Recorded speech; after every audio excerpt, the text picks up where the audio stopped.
Hey everybody, welcome back to my channel. My name is Zara and today I am going to be doing a review of The Communist by Guido Morselli. This is an Italian classic. It is a book that I randomly came across when I was lost in New York. I was looking at some book and I saw this one out of the corner of my eye and I thought the plot sounded absolutely fascinating. This is a book that I was going to give a very brief synopsis about it, but I actually decided against it because I think this is actually a really good book to go in with like very little expectation. It did actually kind of completely catch me off guard. Like I didn't expect it to kind of be as enjoyable as I thought it was going to be.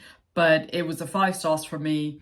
It's a very quiet, very tragic, a very beautifully written book that I think if you like very thoughtful, character-driven, almost quite philosophical fiction, then I think this is one that you will really enjoy. So with that in mind, let's talk about the writing. Morselli is a really interesting writer. His prose is very clean, minimalist, elegant, and reflective, and it feels very European. I think there's a very distinct way that European writers write compared to, say, US writers or Russian writers, but it has a poignancy to it that I think is quite hard to kind of characterize, if that makes sense. There is a very rich internal narration without being self-indulgent, and there is a really great balance between philosophical depth and narrative clarity that we get throughout this book. The book doesn't use flashy language, which is something that I am beginning to appreciate more and more. He's very understated and his writing is very precise. And I've realized that I think this is actually my favorite type of writing. Now, I think there is a time and a place for flowery prose, purple prose, whatever you want to call it.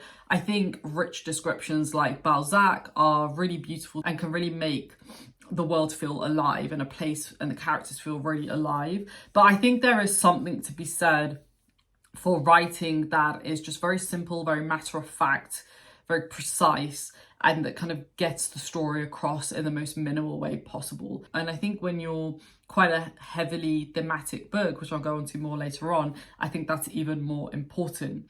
There are sentences in this book that you will just reread and reread and reread because of the impact that they have, even though, you know, they're not necessarily the most complex sentences, but they still have an emotional weight that you perhaps wouldn't necessarily imagine for prose that is this simple. Even though this is translated fiction, obviously from Italian, the beauty still shines through. I can't even imagine how much more beautiful it is written in Italian. I wish I could speak Italian. I wish I could speak every language, but unfortunately that's not possible. So, you know, I have to take the English. But I really think the translation captures the beauty in a way that kind of shines a light on how beautiful the actual story is, if that makes sense. Let's talk about the tone a little bit. So this is a very melancholic and very introspective book. There's no plot in the sense that, you know, there's not a mission that needs to be done. You know, it's very solemn, it's very reflective, but it's also not hopeless, which I really liked. There is a dignity in the tone, even when the book edges into despair, which happens quite often, particularly in the latter half of the book. It's a very honest book. You don't feel like you're being manipulated by the author to kind of favour a certain viewpoint. Bear in mind, there is a very strong political undertone to this book. The book is literally called The Communist, yet it doesn't feel like the author is preaching. It's political without polemic, and it's emotional without sentimentality, which is actually something that I personally really like when it comes to this type of genre. There is a constant sense in this book that our main character is trying to make sense of his life. I think that is a universal struggle. It's something that I can relate to, and I think it's something that we never stop doing, to be honest.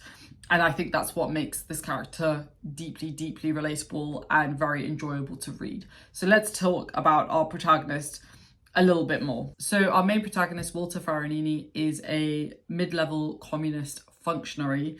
He's not a hero or a villain. He's just a man who is trying to figure out, you know, who he is in a very specific time in Italy's history, which I'll talk more about later on. And he's trying to contend you know, with the political context of the time, with his own ideals and values, and also with failure. He's intelligent, he's complex, and he's also introspective and incredibly flawed. The author doesn't judge him, which I really appreciate. He just observes him and how he's kind of rationalizing the things around him. We're inside his mind, but we're never trapped in it, which I, again, really appreciate, because I think it's so hard to sometimes create a separation between the protagonist and the reader. But I think Morselli does a really good job of creating that segmentation, but still allowing us to feel and develop some sort of a kinship with this character. He is a character, like all humans, that is defined by contradictions. He's very passionate, yet he is restrained. He's very committed, yet he's very doubtful. And I think that is something that we can all relate to. We empathize with this character, even when we disagree with him, because we know that the struggles that he is going through have no easy answers. And I think this is like the perfect example of a character study done right. Because this character, even though this is a relatively short book, we really know who he is, what he's trying to get to, and by the end of it, we get a sense of whether he's actually got to the point that he thinks he needs to be at. And that is incredibly difficult to do, yet Morselli does it absolutely flawlessly, in my opinion. I would love to talk more about this character, but I will then be going into spoiler territory. I want to keep this as a non-spoiler review, so I'm going to move on to themes now. But it's one of the most well-written characters that I've read in a while. The character, even though they're quite different, reminds me of Stoner by John Williams. I think if you like that book, I think you will like this book a lot, because there are some parallels in terms of the writing, but also the characters, even though they're very different. But it did remind me of Stoner a little bit, and I think that's also part of the reason why I loved it so much, because Stoner is one of my favorite books of all times as well. So let's move on to themes now. So one of the key themes is around ideology versus reality. What happens when political ideals age or don't actually match the world anymore? Our character, as I mentioned, he's very disillusioned, but it's a very quiet disillusionment that he kind of embodies in a very subtle way, but he feels it deeply in his everyday life. But there is that kind of inner conflict that he's battling. Naturally, with a book like this, where we're talking about political ideology and values, there's a lot around identity and purpose.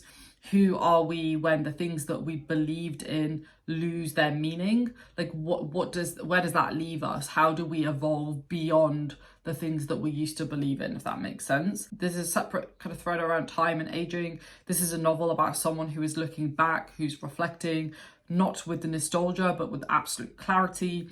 Failure is a really key theme in this book.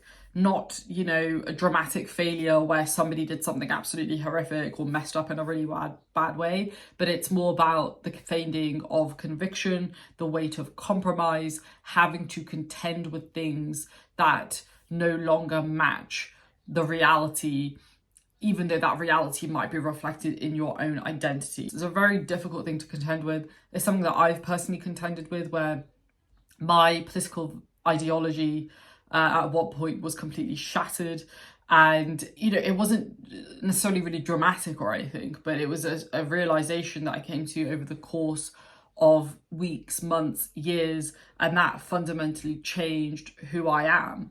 And that is a very difficult thing to contend with, because politics is an ever-evolving thing, right? And we are ever-evolving beings, but they don't often evolve at the same time. So there's a dissonance there that is very jarring, in my opinion. There's also a thread around alienation, as you would expect with a book like this, where you feel that disconnect with the politics of the time and what people are saying at the time. You have that social, political and emotional isolation, disconnection in a way. And I think all of these themes are handled with a lot of nuance. There's no preaching, there's no finger pointing, there's no saying that this is the right way or this is the wrong way. We are just presented with this man's struggles, and it's done in a way that feels very honest. Let's talk about the historical and political context. So this is set in post-war Italy. The context is one of communist politics, but it is very accessible. So if you don't know anything about communism, you don't need to read up on it, to be honest. I think the book does a really good job of kind of getting the basics across. You don't need to be an expert in Italian history to get it or to appreciate it. I most certainly am not. And I think I took a lot away from this book, not only just because of the character, but also because of the broader context that we get in the book. The politics serve the character, not the other way around. They kind of trigger what this character is going through. It's, you know, not the other way around where the politics are a character in themselves. The politics really serve our character's struggle, if that makes sense. Because of that, this is a book that isn't a history lesson. It doesn't feel like, you know, you're learning a ton about Italy's history, even though you do get some of that. It's about the personal cost of belief systems and what happens when those belief systems are predicated on outdated systems and how that leads to a crisis in someone's personal identity. This is a book that, as with a lot of books that I read, feels surprisingly relevant to today. I think a lot of people are grappling with their own ideologies, values in the context of different ideologies rising in particular parts of the world. It's not uncommon to hear that the Western world is becoming much more fascistic, which is interesting in itself. That is in many ways the antithesis to the West and what the West has upheld for decades and centuries. I'm not saying that I personally necessarily agree with that or believe it. I don't want to talk about my personal political beliefs as it relates to that topic in this video, or probably at all, to be honest. I think if you are somebody who you know, is in a country where everything as you know it is being upended, I think this is actually a really good book to read. But I think it might help you grapple with that, because that is a very big thing when you're somewhere and everything you've been taught to believe completely gets changed.